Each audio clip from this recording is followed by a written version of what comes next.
बेटा, माँ कहते कहते घर में घुसा लेकिन माँ नहीं थी। एक पल के लिए उसे अपने 3 साल में माँ के किए फोन याद आए, जब माँ उसे बुलाती थी मिलने के लिए। मीटिंग के बीच में जब टेबल पर पड़ा फोन वाइब्रेट हुआ तो पूरे हाल का पता चल गया कि किसी का फोन आया है। बड़े पोस्ट पर विद्यमान अधिकारी ने अपनी तरफ से बड़ी विनम्रता से कहा कि फोन को साइलेंट करके बैठे प्लीज। दीपक ने जल्दी से फोन को उठाकर काट दिया, देखा भी नहीं कि किसका फोन आया है। सॉरी सर बोलते हुए फटाफट फोन साइलेंट की बजाय स्विच ऑफ कर दिया और गौर से फिर उस सफेद बोर्ड की ओर देखने लगा जिस स्लाइड चल रही थी। मीटिंग के तुरंत बाद भी अपना फोन ऑन करना भूल गया। काम भला ही कुछ ऐसी है, अच्छी अच्छी बात भूल जाते हैं इंसान।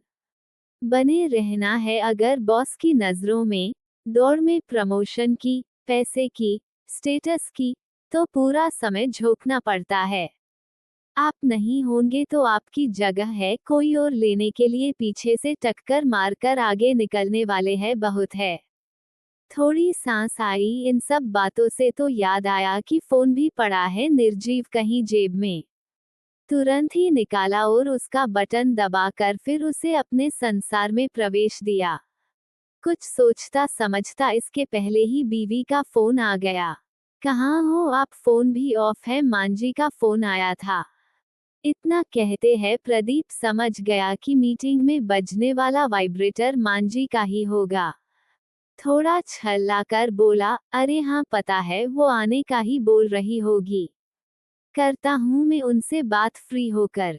फ्री होना उसके लिए ऑफिस में तो मुमकिन नहीं था, वो भी माँ से बात करने के लिए। माँ से तो शाम को भी बात कर सकते हैं, अभी करना क्या जरूरी है। ऑफिस का टाइम खत्म हुआ लेकिन प्रदीप का अभी भी चल रहा है।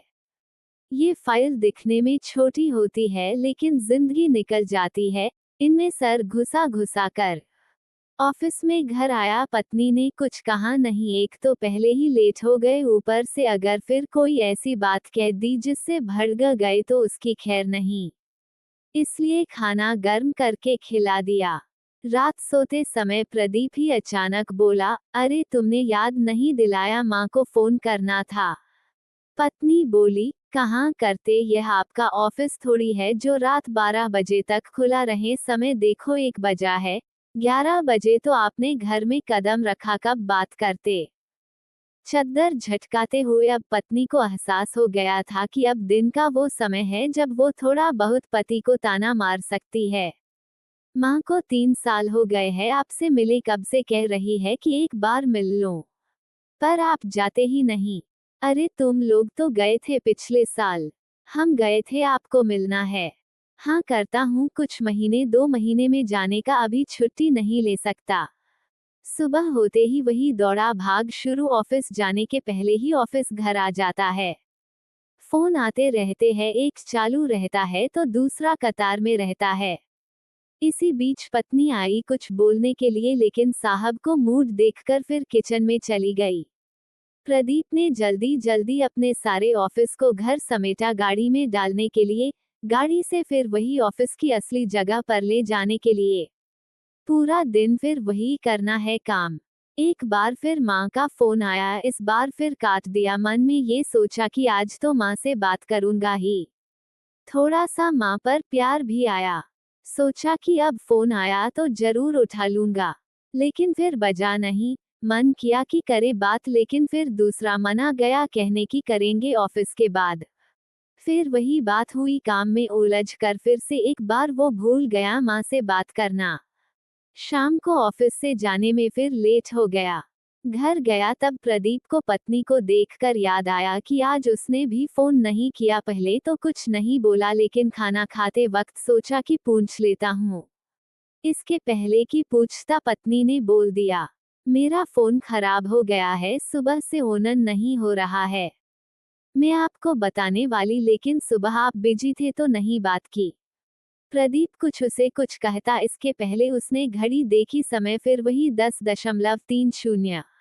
सोचा माँ से बात करूं लेकिन फिर सोचा कि अब तक वो सो गई होगी इसलिए फोन नहीं किया। सोचा सुबह तो उठते ही फोन करूंगा। इस बार इरादा पक्का था। सुबह जैसे ही ऑफिस के लिए तैयार हुआ माँ को फोन किया। फोन उठाने के पहले ही सोचा कि बड़े प्यार से माँ से बात करेगा। छुट्टी की प्लानिंग करने लगा। मन ही मन उसे लग रहा था कि माँ उसे बहुत याद कर रही है। माँ ने फोन नहीं उठाया। ऑफिस में निकलने के पहले उसने पत्नी को कहा कि सुनो, तैयार रहना, आज छुट्टी लेकर आऊंगा, शाम को माँ से मिलने चलेंगे। पत्नी भी सोच में पड़ गई, यह अचानक क्या हुआ। बोली, क्यों, सब ठीक है, क्या हुआ। बोला, नहीं, बस कब से बुला रही है, अब मुझे भी लग रहा है माँ से मिलाऊं। ऑफिस में जाते ही माँ का फोन आया। इस बार उसने फोन काटा नहीं। फोन उठाते ही ऑफिस से सीधा घर गया। पत्नी देखकर चौंक गई, कहाँ, क्या हुआ। प्रदीप बोला, चलो जल्दी कार में बैठो, माँ की तबीयत ठीक नहीं है, मामा का कॉल आया था। रास्ते भर यह सोचता रहा कि माँ कैसी होगी। हड़बड़ी में घर चला गया। माँ कहते कहते घर में घुसा, लेकिन माँ नहीं थी। एक पल के लिए उसे अपने 3 साल में माँ के किए फोन याद आए, जब माँ उसे बुलाती थी मिलने, लेकिन वो सिर्फ कहता आऊंगा। उसे भी पता था कि वो ऊपर से कहता था, जाने का कोई इरादा नहीं था। वो फोन भी याद आए जिनके आने पर वो भोए चढ़ाकर उन्हें काट देता था। ये सब घर में खड़ा होकर वो सोच ही रहा था कि पत्नी ने उसके कंधे पर हाथ रखा, अरे माँ तो अस्पताल में है, चले वहाँ।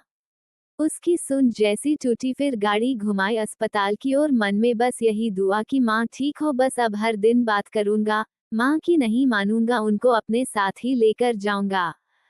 अस्पताल पहुंचा और जब मामा ने उसे देखकर मुस्कुराते हुए कहा कि अब ठीक है, चिंता की कोई बात नहीं, इतना सुनकर ही फिर उसकी पलकों से रुके बांध का टूटना हुआ।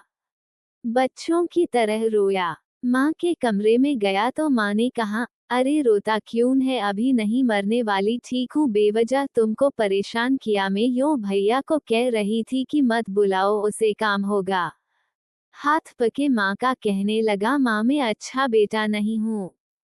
नहीं, तू तो बहुत अच्छा है, तभी तो दौड़ा आया। मेरे भाग अच्छे हैं, इतनी फिक्र करते हो। उस पल प्रदीप को लगा कि वो माँ को फिर नहीं देख पाएगा। लगा कि यह बोझ लिए जीना पड़ेगा। माँ बुलाती रही, वो टालता रहा। समय रहते सीख जीना बहुत बुद्धिमानी का काम है। प्रदीप फिर ना माना। माँ को अपने साथ ठीक होने पर ले गया। काम को छोड़ नहीं सकते, लेकिन माँ को अपने साथ ले जाने के लिए तो मना सकते हैं। आपको ये कहानी कैसी लगी हमें कमेंट कर जरूर बताएं। इसी तरह की अच्छी कहानियाँ आप यहाँ पर पढ़ सकते हैं। यहाँ उपस्थित शिक्षाप्रद कहानियाँ आपका मनोरंजन करने के साथ दिशा भी देंगी। तो बने रहिए हमारे साथ और हमारे प्रयास को सफल बनाएं। ये कहानी पूरी तरह से काल्पनिक है।